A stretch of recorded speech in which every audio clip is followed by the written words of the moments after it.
Hi guys. So I'm Michael Tsirkin from Red Hat, and I'm just gonna present the things that happened in the Virtio land in the last year. There's just a lot of stuff, so I'll have to kind of move quickly, and I had to skip a lot of stuff because nothing fits. Otherwise, I just go on very quickly.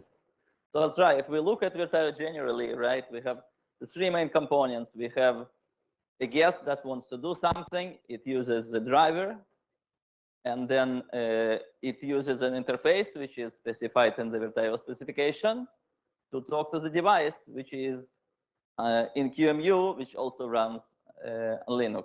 So I personally, I maintain the Linux bits for Virtio, both the host and the guest, and the specification and the QEMU bits. So that's what I'm going to talk about. I'm going to skip a lot of other guests. We have firmware and we have Windows drivers and stuff, and I don't have space for that in this presentation. So I'll just start with the Linux bits, and this is both the guest and the host bits. And I just looked at the number of people over the years who contributed to the community, and it's mostly about the same number of people contribute every year, and there's about a bit of churn. Most of the contributors kind of one-off. Linux is the busiest community because Linux has all this churn with APIs and just general Linux enhancements and changes. So people go and update Virtio drivers, and this could be the host or the guest drivers, really. So maybe a better way to look at is like what is the number of different devices that we support. And that also grows as we gain new functionality, and people say, come and say, and this year we gained RTC, which is a new device. It's also kind of linear, so we see mostly the same rate of growth over the years, which is at some level good. I think it's not overwhelming, so it's still manageable. Here's just a random list of changes which just I remember them because they took a lot of time, or they were like very big and had a lot of time to review. So I just go over them. One is the live migration support in VFIO. So it's kind of NVIDIA specific at this moment, even though it's in the Virtio spec, but I think NVIDIA is the only one who implemented this in their hardware. And the idea is that they have a very smart firmware on the card, and that can do live migration without driver being involved a lot in the middle. So the device kind of describes its own internal state, and the Virtio spec has the way to specify the state, and then you send it over, and then it give it to the card on the destination. And the support in the host Linux for that have been worked by Ishai from NVIDIA, and Alex Velimatson from Red Hat reviewed that. Virtio RTC is very nice, and we have host and guest implementations. The specification has been posted, but not really enough effort went into reviewing that, so it's still out of the upstream specification. But it seems to be working fine. We have Qualcomm work on that. Open Synergy is also, which is also Qualcomm right now, also worked on that, and Alexander has reviewed the patches. This one, I kind of forgot about them. It's not new, but there's been a bunch of activity on refactoring. It's a way to tunnel PCI on top of Virtio. So if like you have a system which only supports Virtio MMI, for example, right, and suddenly you can have a virtual PCI controller inside that.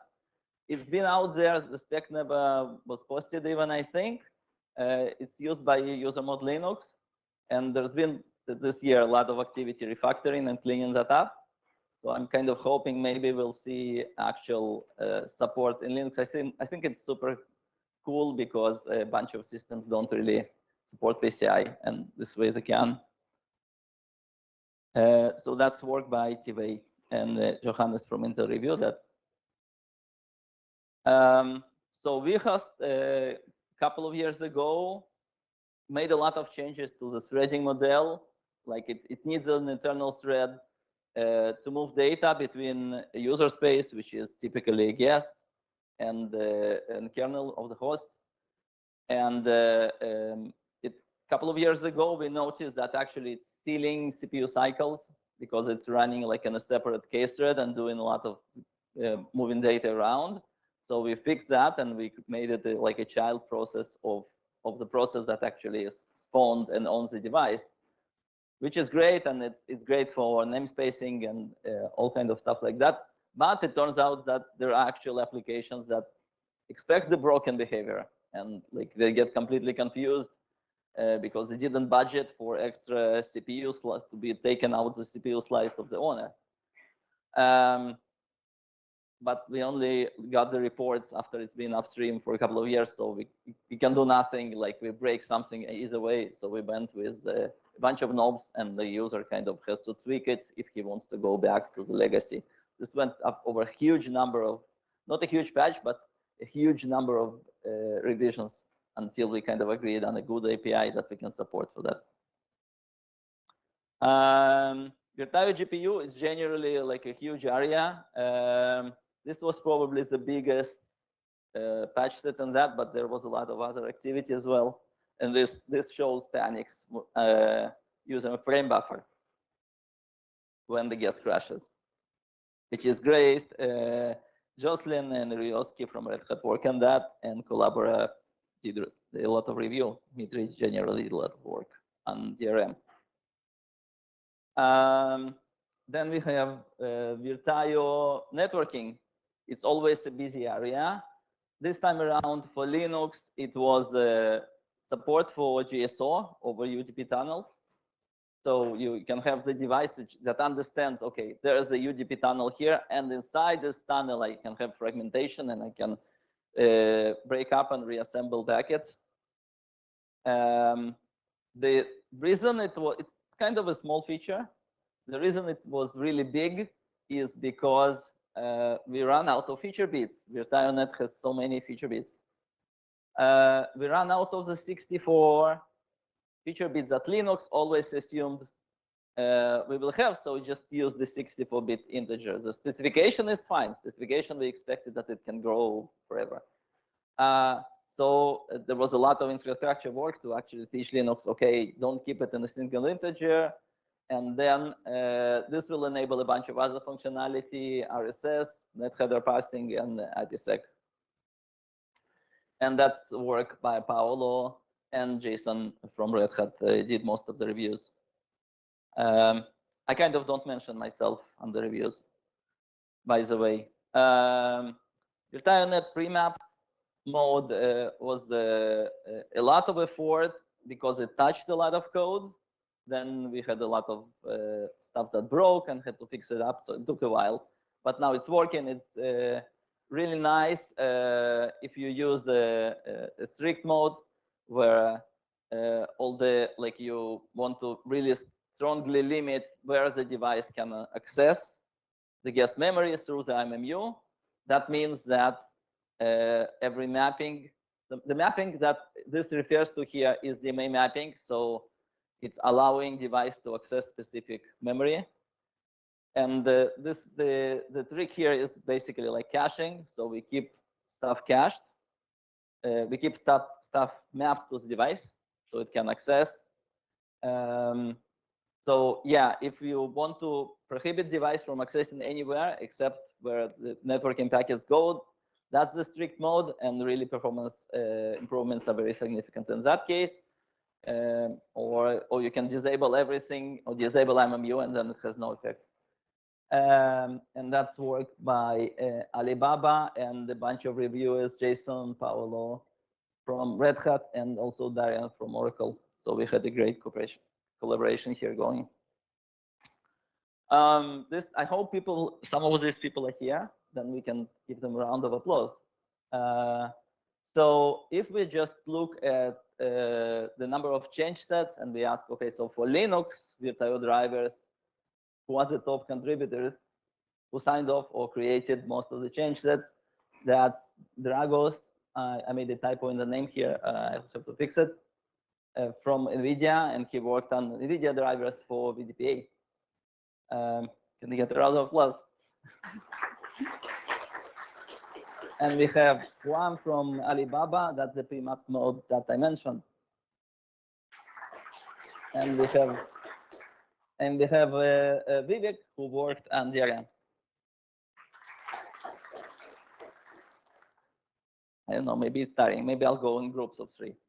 You guys get tiring clapping. So we have Yeshai from NVIDIA, worked on migration, as I mentioned.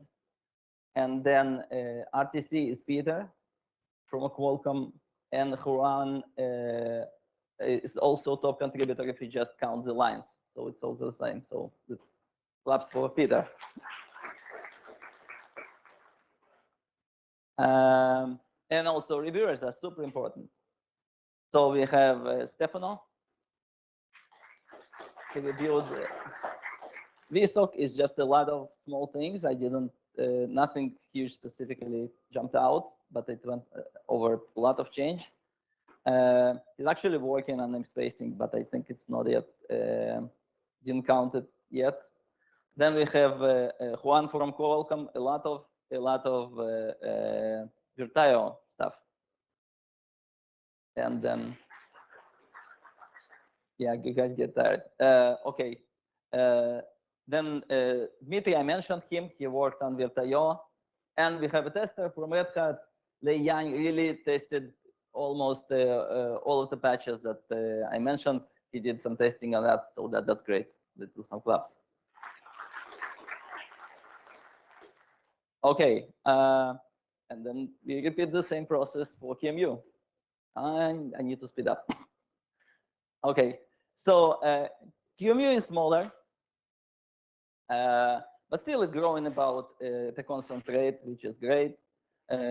Also here, most of the people like one-time contributors, and we have a steady growth of devices that we support. This is not exactly a one-to-one, but mostly people implement something in Linux, and usually they implement it on the QEMU as well. So it's kind of matches, so not really surprising. Here's interesting things that I wanted to mention. One is Nitro secure module device, which is kind of interesting. It's completely out of the field, and the Amazon thing that they do. Sadly, not in the specification. They just did, but they did the driver. And then we have a contributor. I don't know how to pronounce the name, and I'm gonna risk it. And he did the QEMU bits. So now you can run it on QEMU. This is great. I really like it that we have individual contributors and not just corporate. Then, as usual, Virtio GPU also on the QEMU side, the resource blob support. This is great because like you can map a resource and it just hangs around and you don't have to like move a lot of data around. A lot of people from Collabora collaborated on this, and Alex Bene from Linara did a lot of reviews as well. Virtio GPU generally is very applicable, and I'm hoping maybe we'll see AI users as well. People are talking about using it for automotive. A lot of uses for that. David Hildebrand worked on Virtio memory, and he added support for CCW and S390, so that it's really good because you don't have to like decide, okay, if you want memory, then I can only use that architecture. Now you just pick the features that you want, so that's excellent. Now, functional testing is great. Testing just got easier and better. That's of course Daniel, David, and Thomas reviewed most of the patches. And there was a lot of work in Virtio SCSI on ability to control how exactly the work that the host has to do, right? Because it's fundamentally requests that the guest does, and then the host has to do the actual work and store it on disk or read the stuff from disk. And that work you can now control very well, like how it's spread between multiple threads. So that's work by Stefan, and Kevin and Peter review that. All right, let's do some more clapping. So we have Thomas from Red Hat work on 390. He's the top contributor by number of change sets. Akihiko has always contributed a lot. This time around, he worked on Virtio.net, and he did the service support with that. That was a huge effort, took a lot of iterations as well. And Philippe, as always, is everywhere.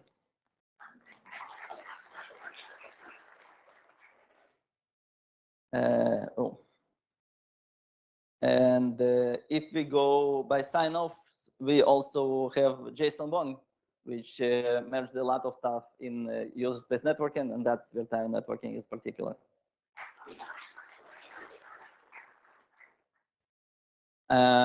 If we go by lines, then we have the NSM module, as I said. That's great. We have the great contributor here. So I'm afraid to mispronounce the name. Maybe that's Doljoy. I don't know. Then we have David, worked on memory devices. That's a lot of code. And Stefan, as I said, on Virtio SCSI. And finally, we have reviewers. Philippe everywhere, as always, Thomas and David and Jason. Okay, you guys got your rounds of applause. Come on, please give some fine one. Okay, last one. Oh, I'm good this time.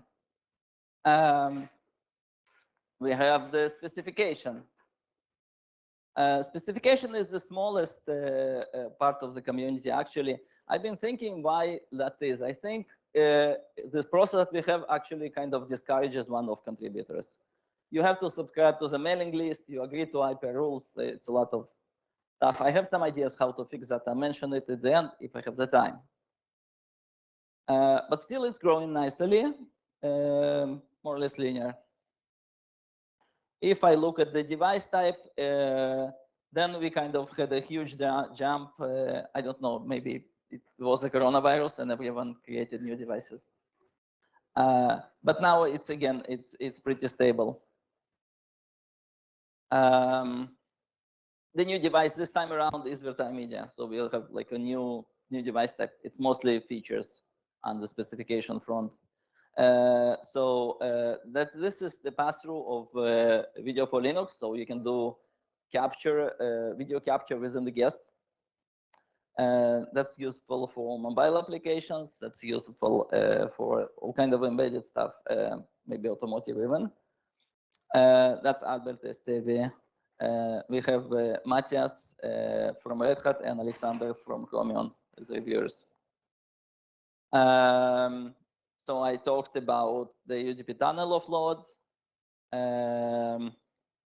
That's Paolo and Jason. So the QEMU part is, I think it's still RFC. I don't remember.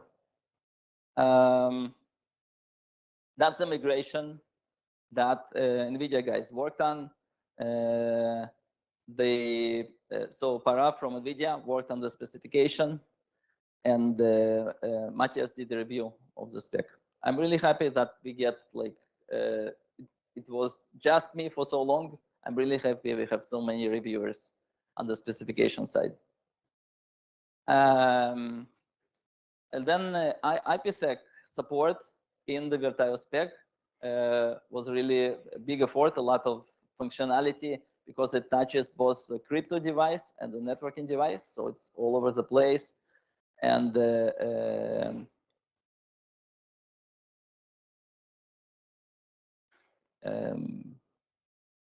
let's take a look.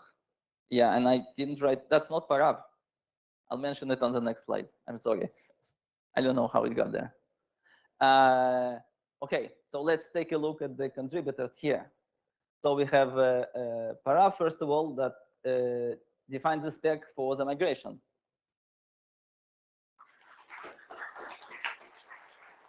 I'm taking a risk here. Maybe that's through Jana from Valvel. She did the IPsec, not Parav. I'm sorry. And Paolo did everything. The UDP tunnel is complete, including the specification. So let's give him a round of applause. All right, if you count the lines, then it's the same, but Albert worked on the media. Let's give him a round of applause.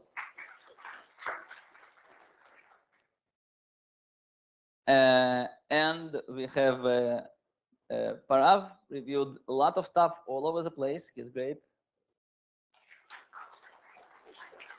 And Matthias in the second place, also he's a co-editor.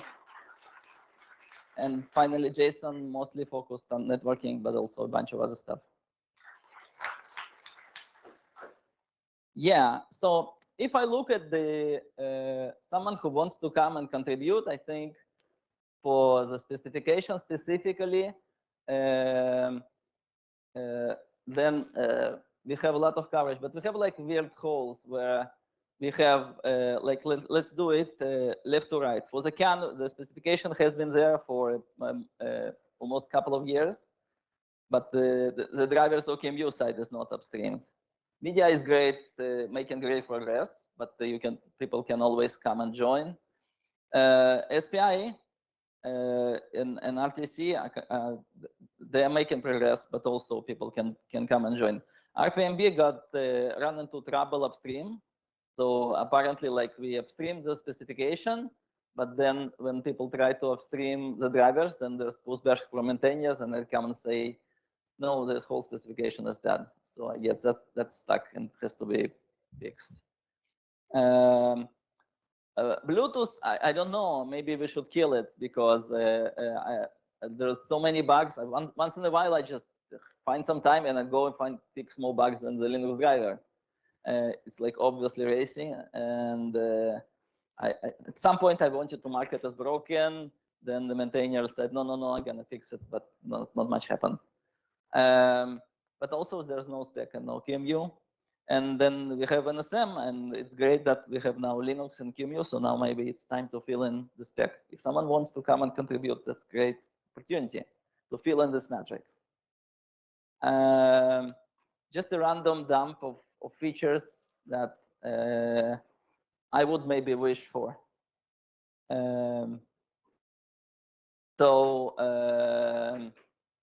Oh no, sorry, no, that's the next one. This one is stuff people are working on, and I think it's interesting. So in ordering support is kind of happening. I think the host part is upstream, and the guest is almost, and will probably be in the next revision. It's gives a small improvement when you use the software implementation, but it's really designed for hardware, like to reduce everything is stacked and everything goes in order, and hardware really likes linear accesses. So that's designed for that. There's a lot of work by Samsung on suspend and resume, probably for mobile. And then on memory, there is interesting work on supporting multiple page sizes. So like right now, it's kind of built in. We have a single page size, but now we'll have to describe all that's supported. Tunneling is almost there. There is an RFC for the host side. Should probably get there very soon. And there was interesting work by AMD that I think kind of stopped a couple of months ago, and being able to suspend the resume ring accesses. This is supposed to be great for AI because like if you have this huge card and it does stuff like overheat because it did too much work, something like this was described to me, right? Then you like can suspend the ring, maybe let it cool down and resume, something like this. Sorry, it's a bit vague. This is my wish list.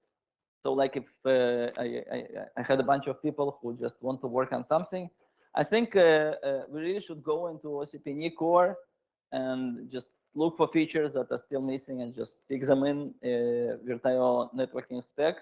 If we want to, we can actually cooperate with the IDTF guys, because at some point they voted that they are fine with contributing stuff with us if we want to be compatible, or we can do our own thing. Header split is probably the biggest one. There should be more stuff that can be done by improving the ring format, especially if you have hardware offload. If there are hardware people who want to look for enhancements, I'm very open to that. And then we are talking about, if we're talking about stuff like UDPA, where hardware is accessing the guest memory, it would be great if we could stop pinning all of the guest memory. So for that, we want PRI support, and that probably also needs enhancements for the ring. That's what I wanted to mention in the beginning. So I noticed that really it's annoying, specifically for the spec, it's annoying to contribute because you have to subscribe, and not everyone wants to subscribe just for contributing a single patch. So, so I actually, because we finally moved a couple of years ago, we moved to kernel.org infrastructure, and they using an open source mailing list software. So I just went and wrote a patch there, and in probably in half a year, that will get upstream, and then kernel.org will update. And then you'll be able to send a patch and just get that a link that says, look, we need you to click this to agree to the IPR rules, and then it's good to go. So that we should see, maybe we'll see more one-time contributors. That's the end of the presentation. Thank you.